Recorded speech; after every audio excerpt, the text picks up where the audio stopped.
There's no mistake in our reservation for 7 people. I'd appreciate if you could prepare a separate seat for this lady who isn't included in the count. Elizabeth, my husband's mom, often made bold requests, teasing me. But today might be different because I know a secret she's hiding, and I plan to reveal it at our family gathering. I'm Natalie, 28 years old, and I work as a chef. I met my husband George at the restaurant where I work. He runs a long-standing electronics store in the city, passed down through his family. Sadly, his father, who ran the store before him, passed away last year. I grew up in a family passionate about cooking. My parents and brother are all culinary professionals. Surrounded by this environment, I learned a lot about cooking from a young age. Thanks to this and my talent, I graduated top of my class from culinary school. I used to be confident in my cooking skills, but marrying George made me doubt myself. We ended up living with his mom, Elizabeth, after his dad passed away. George wanted to take care of her, so we agreed to live together. I hoped for some time alone with George after our wedding, but living with his parents changed that plan. I knew he might eventually live with them, but not right after getting married. Maybe he didn't want to upset me by mentioning it earlier. Living with Elizabeth wasn't as bad as I thought. She was kind and helped with chores. She even bought me treats from my favorite bakery. But there was one issue. Her cooking was too salty for my taste. She prepared our meals, but they were always too salty. I knew Elizabeth was from the northern regions, though I assumed her love for salty food might be typical there. I'd read in magazines and seen on TV that northerners often prefer saltier tastes. However, I knew it wasn't true for everyone, like my colleague at work who's also from the north but likes lighter flavors. Elizabeth's cooking didn't match what I expected. Her dishes were much saltier than what I'd heard or what my colleague liked. Her stew, for example, had such a strong sauce that it overpowered the natural colors of the ingredients. It felt like eating pure sauce sometimes. Elizabeth would encourage me to eat more, saying that if the food wasn't flavorful enough, it wouldn't be satisfying. I'd often wonder if this was the standard taste. Once my husband mentioned that the dish seemed lighter than usual, and Elizabeth said she adjusted it to my liking. But even then, I found it too salty. I couldn't help but think, this is considered light. I was shocked by what happened next. Eating Elizabeth's heavily seasoned food every day seemed to dull my taste buds. I started doubting my ability to taste properly, especially when cooking at work. Luckily, the head chef did the final taste checks, so it didn't affect the dishes much. But it worried me a lot. To deal with Elizabeth's cooking, I started making my own breakfast before she woke up. It helped me keep up at work, but it made her cold towards me. She started ignoring me when I greeted her in the morning. One evening, I asked her opinion on a dish I'd worked hard on. She questioned if I'd seasoned it right, saying cooking basics were important. She added more sauce, saying it needed more flavor. It made me feel like she thought I was being arrogant about my cooking skills. But I was just worried about health issues. I couldn't shake the feeling that there was a reason behind Elizabeth's sudden change in behavior. My husband has 2 older sisters who welcomed me warmly into their families from the start of our marriage. They even offered to help if I ever had any problems with their mother. Their support made me feel valued even though we were just getting to know each other. Their husbands were also friendly, which added to the family's warmth. Especially Emily, who has a delightful 5-year-old daughter. We were preparing for her big birthday celebration, and I happily agreed to help with the food. The table was filled with a variety of dishes, each colorful and inviting. Emily praised the spaghetti I made, saying her daughter loved it. Her appreciation made me really happy. She even thanked me for the delicious spaghetti with sparkling eyes. Emily also shared a stew she made, which she was a bit shy about. She encouraged everyone to try it, especially her daughter. Emily's daughter frowned and refused the spicy stew, saying it made her mouth burn. She asked for more water after trying a bit, but her glass emptied quickly. Then she commented that her mom's cooking was usually heavy on seasoning, and today's was even more so. Her mom got angry and stormed off, ending the party abruptly. I regretted offering to help with the cooking, especially since Emily's daughter's comment seemed to upset her mom. It felt unfair for our efforts to be criticized like that. That night, I wanted to apologize to Emily, but I couldn't find the courage. When I finally did, she responded coldly, telling me not to act superior because it wasn't my house. Her response was sharper than I expected. Life became increasingly difficult from the next day onwards. Elizabeth would heavily season the meals I carefully prepared, and on the worst days, she'd even throw them away before finishing them. I turned to my husband for support, but he didn't take my distress seriously. He suggested that maybe I had antagonized her and needed to listen more. It felt like he wasn't understanding my feelings. To add to the strain, despite being married for only half a year, he started coming home late, sometimes not until midnight. He said it was because of work, but he even started missing important family events like Emily's daughter's birthday party. This put a further strain on our marriage. Just when I thought things couldn't get any tougher, Elizabeth had a bad fall down the stairs and seriously hurt her leg. Emily offered to help with her care, but Elizabeth insisted that it was my duty as her daughter-in-law to look after her. After that, my life changed completely. I had to attend to Elizabeth's needs all day, every day, from small tasks to big ones. Even at work, I'd get constant calls from her, disrupting my tasks. At first, my colleagues understood, but eventually, they got frustrated with the interruptions. I ended up resigning from my job. When I told Elizabeth about quitting, she seemed happy about it. Since then, my days have been filled with meeting her spontaneous demands at all hours. It's taken a toll on my mind and body. As my husband's absence at home grew, I couldn't shake my doubts about his excuses for working late. I started considering what our next steps should be, feeling like I couldn't stand by any longer. I decided it was time to teach both Elizabeth and my husband a lesson. A few days later, during breakfast, I brought up the idea of divorce. They were both shocked by my sudden announcement. My husband questioned why I was bringing it up, reminding me that we were still newlyweds. He denied any suspicion of cheating and seemed hurt by the suggestion. He also pointed out that I rarely came home, and he felt belittled by Elizabeth. He said he couldn't be happy in such a household environment. "I've made my decision," I declared with newfound determination, surprising both of them. My husband quickly apologized, promising to be more attentive to our home life. He even suggested I take a break and go to my parents' house for a while if I needed it. However, he asked if I could still help Elizabeth due to her leg injury. His apology caught me off guard, but I sensed a hint of resentment in his tone. He urged me to reflect on what had happened and suggested we keep trying to live together.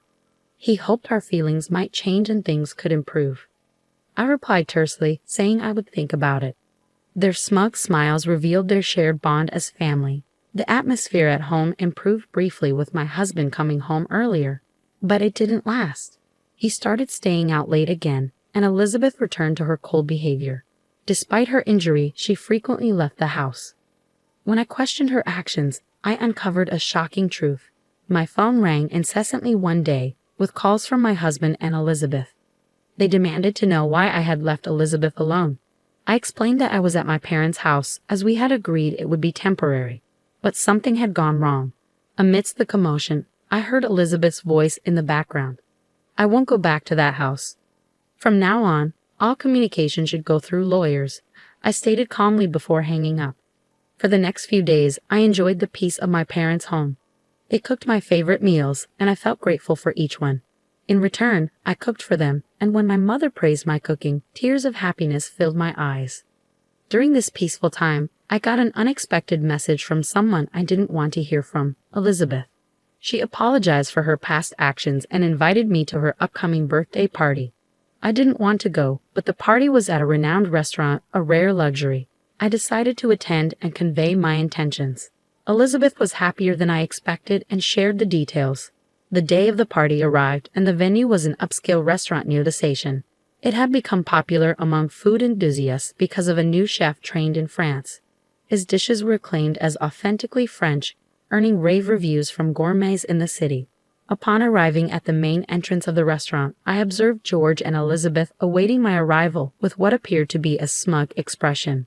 The attendees of the party included Emily, her husband, and her children, constituting a small gathering of 8 individuals. Notably, the topic of divorce had not been disclosed to the attendees at this juncture. Shortly thereafter, Elizabeth approached the restaurant staff and requested confirmation of the reservation, which was indicated for 7 individuals. She subsequently requested a separate seat for me, indicating an implicit acknowledgement of my presence. As we settled into our seats and began dining, Elizabeth's comment about the spaghetti tasting like mine warmed my heart. Then, George mentioned how the restaurant's dishes had improved since the new chef arrived, especially recommending a forthcoming meat dish. As we eagerly awaited the arrival of the anticipated meat dish, delicious-smelling plates kept arriving at Emily's table. However, George and Elizabeth hadn't received anything yet. Elizabeth's frustration became apparent as she loudly questioned why their food was taking so long, drawing glances from nearby diners. The waiter apologized, explaining that the chef was preparing something special for them, which was why it was taking longer. He asked for their patience a little longer.